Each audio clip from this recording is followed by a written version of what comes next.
Assalamualaikum warahmatullahi wabarakatuh. Perkenalkan, nama saya Nur Aziza dari Prodi Pendidikan Biologi. Nah, kali ini saya akan membahas mengenai gerak pada tumbuhan. Nah, jadi seperti makhluk hidup yang lain, di mana ciri makhluk hidup yaitu dia dapat bergerak. Nah, sama halnya dengan tumbuhan. Jadi tumbuhan itu juga mampu melakukan pergerakan, di mana pergerakannya itu disebut dengan gerakan pasif. Nah, itu gerakan yang terjadi karena adanya suatu rangsangan atau stimulus. Nah, jadi berbeda dengan hewan dengan manusia.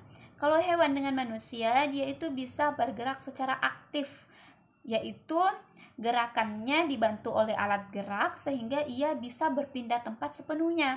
Sedangkan tumbuhan, dia gerakannya tidak menggunakan alat gerak tertentu, namun dia pergerakannya dipengaruhi oleh suatu stimulus. Nah, sehingga dia tidak mampu melakukan gerakan seperti berpindah tempat secara keseluruhan. Jadi hanya sebagian tubuhnya yang dapat melakukan pergerakan sesuai dengan stimulus yang didapatkan. Oke, adapun rangsangan yang diterima tumbuhan tersebut sehingga dia dapat bergerak ada beberapa. Yang pertama seperti cahaya, air, bahan kimia, dan lain sebagainya. Oke. Nah, kemudian macam-macam gerakan dari tumbuhan itu dibedakan menjadi beberapa. Nah, di sini kita akan membahas berdasarkan sumber dari stimulasinya. Nah, ada dua. Yang pertama yaitu gerakan endonomis dan ada gerakan esionom. Nah, gerakan esionom ini terbagi lagi menjadi tiga, yaitu gerakan tropisme, gerakan nasti, dan gerakan taksis. Oke, untuk lebih jelasnya seperti apa kita akan bahas satu persatu. Oke, yang pertama gerakan endonomis. Nah, gerakan endonomis yaitu gerak yang terjadi pada bagian tumbuhan karena dipengaruhi oleh rangsangan dari dalam tubuh tumbuhan itu sendiri. Nah, contohnya pergerakan tumbuhan karena rangsangan air yang ada di dalam tubuhnya. Nah, misal di sini ada gambar polong-polongan. Nah, ketika polong-polongan itu sudah tua, itu keadaan air pada selnya itu tidak tersebar secara merata, mengalami penurunan sehingga menyebabkan sel dari polong-polongan itu bisa mengkerut. Nah, itulah sehingga kerutan pada sel tersebut mengakibatkan polong-polongan yang sudah tua ini menjadi terbuka. Nah, selanjutnya gerakan esionom. Nah, gerakan esionom yaitu gerak tumbuhan yang disebabkan oleh rangsangan dari luar. Nah, di sini ada tiga, kita akan bahas satu persatu. Nah, yang pertama gerakan tropisme. Nah, untuk gerakan tropisme yang dia dibedakan lagi menjadi beberapa. Yang di sini ada gerak fototropisme. Nah, gerak fototropisme yaitu gerakan tumbuhan yang dipengaruhi oleh rangsangan cahaya. Nah, di sini ada gambar ya. Ada gambar kaktus yang dimana dia ada yang tumbuh ke atas dan ada yang tumbuh mengarah ke samping. Nah, oke. Mengapa ada yang arah tumbuhnya dia bergerak ke atas, kemudian ada yang ke samping, dipengaruhi dari rangsangan arah matahari. Gitu.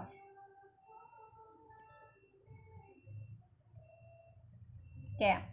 Di sini ada gambar yang kedua, bisa kita lihat ada auksin. Nah, cahaya ketika dia mengenai bagian tumbuhan, yang dimana kan bagian tumbuhan ada auksin, yang dimana auksin ini berfungsi dalam mendukung pertumbuhan dari batang dan juga dapat menghambat dari pertumbuhan batang tersebut. Nah, ketika auksin menerima cahaya matahari, auksin itu akan bergerak ke sisi tumbuhan yang gelap. Nah, perpindahan tersebut mengakibatkan konsentrasi yang ada pada sisi gelap tumbuhan itu lebih tinggi, sedangkan konsentrasi yang ada pada bagian tumbuhan yang terkena cahaya matahari yang tinggi itu konsentrasinya lebih rendah. Nah, hal ini menyebabkan bagian tumbuhan yang konsentrasi rendah atau bagian tumbuhan yang merupakan arah dari matahari, maka tumbuhan tersebut akan tumbuh ke arah matahari tersebut. Karena auksin itu jika konsentrasinya tinggi, dia akan menghambat dari pertumbuhan tumbuhan tersebut begitu. Sehingga si kaktus tumbuh mengarah ke matahari. Nah, yang kedua ada gerak geotropisme, yaitu gerakan tumbuhan yang dipengaruhi oleh rangsangan gravitasi. Nah, seperti pada gambar yang di situ ada geotropisme ya. Geotropisme kan tadi dipengaruhi oleh cahaya matahari. Kalau gravitasi yaitu gerak tumbuhan mengarah ke gravitasi. Kita ketahui gravitasi itu arahnya kan selalu membuat benda ke arah bawah. Nah, contohnya di sini ada akar. Nah, jadi akar tumbuhan itu tumbuh ke bawah akibat rangsangan dari gravitasi bumi. Oke. Kemudian yang ketiga ada gerak hidrotropisme. Nah, gerak hidrotropisme yaitu gerak tumbuhan yang dipengaruhi oleh air. Nah, contohnya akar tumbuhan yang terus tumbuh, di mana dia tumbuh untuk mencari keberadaan air. Jadi dia akan tumbuh mengarah ke air gitu. Kemudian ada yang keempat ini ada gerakan tigmotropisme. Nah, gerakan tigmotropisme yaitu suatu gerakan akibat sentuhan benda yang lebih keras. Umumnya terjadi pada tumbuhan pemanjar seperti anggur, seperti melon dan ubi jalar. Nah, itu pada tumbuhan-tumbuhan yang memiliki sulur gitu. Nah, contohnya di sini ya, pada gambar itu ada sulur tumbuhan yang melilit pada pohon. Nah, ini yang disebut dengan gerakan tigmotropisme. Nah, kayu tersebut kan merupakan benda yang lebih keras daripada si sulur. Nah, ketika kayu tersebut mengenai sulur, maka akan merangsang sulur untuk bergerak menuju si kayu tersebut, kayu yang keras ini, sehingga dia bisa melilit, sulur tersebut bisa melilit pada kayu. Next, kemotropisme. Nah, gerak kemotropisme yaitu gerakan tumbuhan karena rangsangan kimia. Contohnya di sini pemberian pupuk pada tumbuhan. Nah, pada gambar yang pertama di sini awal pemberian pupuk kita bisa lihat keadaan akarnya. Kemudian setelah beberapa hari setelah pupuk itu berada di dalam tanah air, dia menyebabkan atau merangsang, pupuk tersebut bisa merangsang akar tumbuhan untuk tumbuh gitu. Kemudian ada gerak nasti. Nah, gerak nasti yaitu gerak yang tidak dipengaruhi oleh arah sumber rangsangan. Jadi dia gerakannya terjadi karena adanya stimulus, namun arahnya tidak berdasarkan dari arah rangsangan tersebut. Contohnya, ada beberapa. Yang pertama ada fotonasti. Fotonasti yaitu gerakan yang dipengaruhi oleh rangsangan cahaya ya. Nah, contohnya bunga yang mekar pada siang hari gitu. Nah, jadi bunga mekar itu karena disebabkan oleh rangsangan cahaya matahari. Makanya bunga mekar itu biasanya terjadi pada siang hari, tidak terjadi pada malam hari. Adapun menutupnya bunga tersebut pada malam hari Itu dia merupakan gerakan yang kedua, gerakan niktinaste, yaitu gerak yang disebabkan oleh suasana gelap. Nah, contohnya daun-daun tumbuhan kembang turi akan menutup pada waktu malam gitu. Kemudian yang ketiga ada gerak tikmonasti. Nah, gerakan tikmonasti yaitu gerakan bagian tumbuhan yang diakibatkan oleh rangsangan getaran sentuhan. Contohnya di sini ada putri malu. Nah, ketika kita menyentuh si putri malu, maka tumbuhan putri malu tersebut daunnya akan menutup. Nah, ini disebabkan karena itu tadi rangsangan berupa getaran atau sentuhan. Nah, kemudian ada gerak termonat. Nah, gerak termonat itu gerakan tumbuhan yang dimana rangsangannya berupa stimulasi yaitu suhu. Nah, jadi stimulasinya suhu.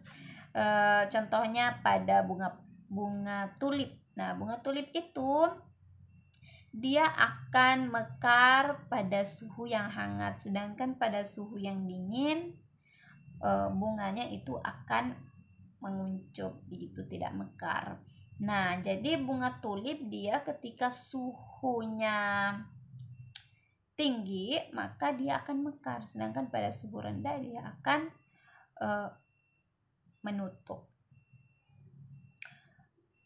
Nah, yang kelima nasti kompleks. Nah, nasti kompleks yaitu gerakan tumbuhan yang dipengaruhi oleh rangsangan berganda sekaligus. Nah, jadi disebut dengan kompleks karena dia rangsangannya tidak hanya satu, namun lebih dari satu rangsangan yang menyebabkan pergerakan dari bagian tumbuhan. Contohnya, gerak membuka dan menutupnya sel-sel penjaga pada stomata. Nah, jadi sel-sel penjaga pada stomata itu membuka tidak hanya karena satu rangsangan saja, namun beberapa rangsangan. Misal ya, untuk rangsangan dari luar dia didukung oleh energi cahaya matahari. Nah, ketika energi cahaya matahari diterima oleh si sel penjaga tersebut, sel penjaga tersebut kan bisa membuka.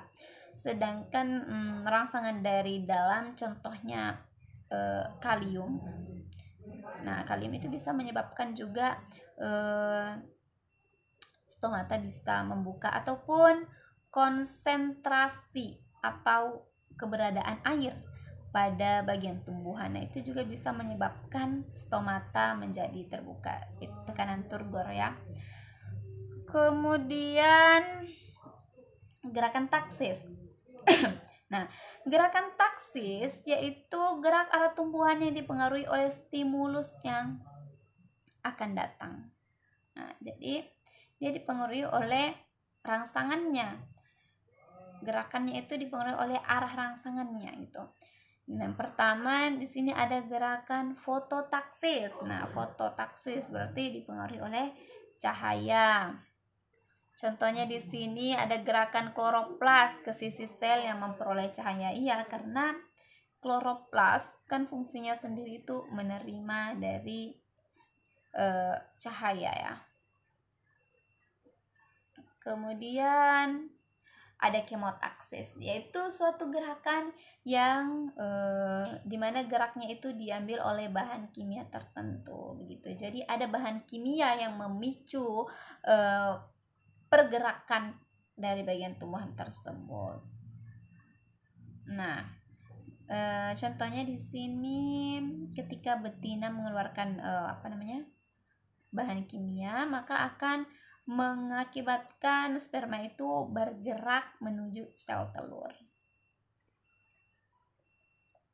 Oke, sekian presentasi mengenai gerak pada tumbuhan.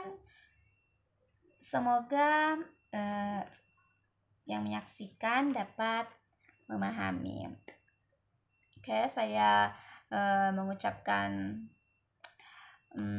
terima kasih. Saya tutup dengan ucapan wassalamualaikum warahmatullahi wabarakatuh dan sampai jumpa.